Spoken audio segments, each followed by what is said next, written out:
Well, it's been called a cross between horseshoes and bocce ball, and they've been playing it at a club in Geneseo for decades. Fran Riley makes his debut in a sport which is especially popular among Belgians.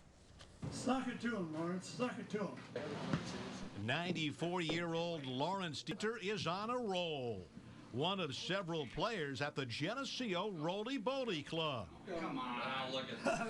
The object of the game, roll a rubber-like disc or bowlie and get it closest to the stake. Lawrence says he's got an educated bowlie. Aim it where you think it's going to turn and go to the stake. And if you treat the roller boy good, he'll treat you back. That could be a good one. That's Clyde Minert. He's 1 year old. Clyde, like so many of the other bowlers, comes here for fun, fellowship, and good-natured competition. You get exercise and you get a lot of people, you know, from different towns. Through the hole, through there. The court is a combination of sawdust and dirt. Distance between stakes is 30 feet. Some players say it's all in the wrist as the bowlie weaves and wobbles its way before leaning against the peg. Well, that's where you control. It's a bevel over here. That's what makes it break. With the help of that expert advice, I give it a shot. There you go. Now if he was whiter. The Geneseo Rolle Club was established in 1924. They play here at least twice a week. Made some good friends on this game over the years, you know.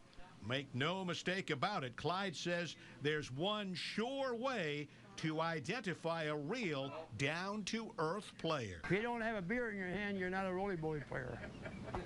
That's something, isn't it? Having a beer in your hand? I think Cornelis would attest to that. Speaking about Tom is a roly-boly player. Here is his bowlie, and that's the Belgian national flag. I just went into the sports department and asked TC, I said, how many times have you rolled this? He says, thousands of times. Well, it looks like it's got some miles on it, and I can see, you probably can't see this at, I'm trying to get a light background on it. There is a little bit of a dip on this edge, so that's why it turns a little bit. Yeah.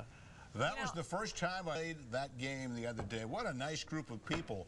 There were 3 generations of the DePau family there the other day playing. They said, here I go again, and trust me, this isn't going to hit the peg either. Well, it's amazing how accurate those guys are. They're leaning against the peg. 94 years old, and you saw, I mean, look at this. I mean, it's amazing. You know, I grew up in a Belgian community. I'm Belgian myself. And I remember going to church picnics back when I was a little kid, and all the older folks would play roly-boly, and none of us ever really, it looks kind of like curling a little bit. Exactly. Like the ice game. And there's Lawrence again, and he's 94 years old, and they used to play this on the farms, I'm told, for entertainment on Sundays. It's still big around here. I mean, I've got a list here in front of me. They play this in Moline, Atkinson, Anawan, Kewanee, Geneseo. And I need more lessons, though, don't you think? And maybe 1 or 2. How it goes past the peg and turns back. Yeah, just curls right in. Oh, I wish I could putt like that. Yeah, don't we all? Well, this is beveled, and that's how it curves. That is bigger than the other. And this is Tom, so we'll take good care of this. Well, let's roll it around the studio when we're done and see how we do.